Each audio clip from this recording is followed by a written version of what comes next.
Hi friends అందరికీ గోకరకాయ fry ఎలా చేద్దామో ఇప్పుడు చూసేద్దాం రండి. ముందుగా అయితే గోకరకాయలు మంచిగా చేసుకొని వాష్ చేసుకొని నేనైతే స్టవ్ మీద ఉడకబెట్టేస్తున్నాను. ఇంతలోపు గిన్నెలో అయినా సదిరేద్దాం అనేసి స్టాండ్లో ఉన్న గిన్నెలు అయితే అన్నీ ఒకటొకటిగా సదురుతున్నాను. ఈ గిన్నెలో సదరడం అయిపోతే ఒక పెద్ద పని అయిపోయినట్టు ఉంటుందండి. ఎందుకంటే సింక్ దగ్గర మొత్తం నిండిపోయినట్టుగా ఉంటుంది. ఫస్ట్ అయితే ఇవి సదిరేసుకుంటే ఒక పని అయిపోతుంది. గోకరకాయలు అయితే ఈలోపు ఉడుకుతూ ఉంటాయి. తర్వాత ఈ పండ దగ్గర ఉన్న వాటర్ అంతా క్లీన్ చేస్తున్నాను. నీట్గా ఇలా దీంతో మొత్తం వాటర్ అంతా సింక్లోకి నెట్టేసి ఆ తర్వాత ఒక పొడి క్లాత్ తీసుకొని తుడిచేస్తే అయిపోతుంది. ఇదైతే మేము నైట్ తీసుకున్న మండి బిర్యానీ పిస్తా హౌస్లోది. బట్ నైట్ అయితే తినలేదు, అలానే మిగిలిపోయింది.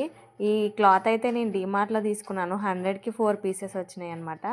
దీంతో తుడిస్తే చాలా వాటర్ అయితే క్లియర్ అయిపోతుంది. చూస్తున్నారు కదా, తుడుస్తుంటేనే వాటర్ అంతా వెళ్ళిపోయింది మనకి ఈ బండ మీద.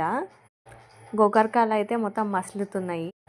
ఈలోపు ఇవైతే నేను నైట్ తెచ్చుకున్నాను అనమాట. స్వీట్స్ కిరాణా షాప్కి వెళ్ళినప్పుడల్లా ఇలాంటివి కొనుక్కొచ్చుకుంటూ ఉంటాను అనమాట. అందులో నాకు మోస్ట్ ఫేవరెట్ ఈ సోన్ పాపిడి అండ్ బాదుషా, ఇంకా కాజు కూడా ఉంటుంది, కాకినాడ కాజా. సో గోకరకాయలు అయితే మంచిగా మెత్తగా ఉడికిపోయినాయి. ఇప్పుడైతే మనము వాటర్ అంతా వంపేసుకొని ఇలా ఒక జాలి గిన్నెలో అయితే వేసి పెట్టుకుందాము. మిగతా ఉన్న వాటర్ కూడా పోతాయి అన్నమాట. ఇంకా స్టవ్ అయితే ఆన్ చేసుకొని ఒక కడాయి అయితే పెట్టుకుందాము. తర్వాత ఆయిల్ అయితే తగినంతగా వేసేసుకున్నాను ఆల్రెడీ. ఇక్కడైతే నేను అన్నీ రెడీగా పెట్టుకున్నాను. ఆనియన్స్, పచ్చిమిర్చి, ఎండుమిర్చి, జీలకర్ర, ధనియా పొడి, ఉప్పు, కారము. అండ్ మా ఆయన అయితే ఎగ్ కూడా వెయ్యి గోకరకాయలో అనేసి అని అన్నారు. తర్వాత సరేలే అని చెప్పేసి తర్వాత ఇంకొక బాండీ తీసుకొని ఎగ్ అయితే నేను ఫ్రై చేస్తున్నాను. మనం ఈ తాలింపు వేసుకున్న దాంట్లోనైతే అల్లం వెల్లుల్లి పేస్ట్, పసుపు వేసుకొని ఇంకొకసారి కలిపేసుకుందాము.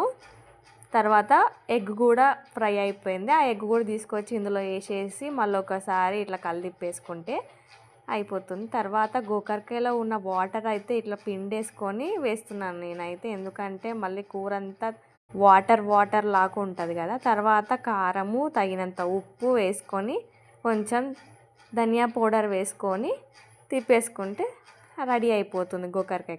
ఇదైతే మా పాప కోసము ఉగ్గు అండి. ఇలా ఉగ్గు రెడీ చేసి పెట్టుకుంటాను. దాని తర్వాత హాట్ వాటర్ ఇందులో పోసి కలిపితే రెడీ అయిపోతుంది ఉగ్గు. కొంచెం చల్లారిన తర్వాత ఈలోపు నాకైతే ఒక పార్సల్ కూడా వచ్చేసింది మీషో నుంచి. Do like, share and subscribe friends.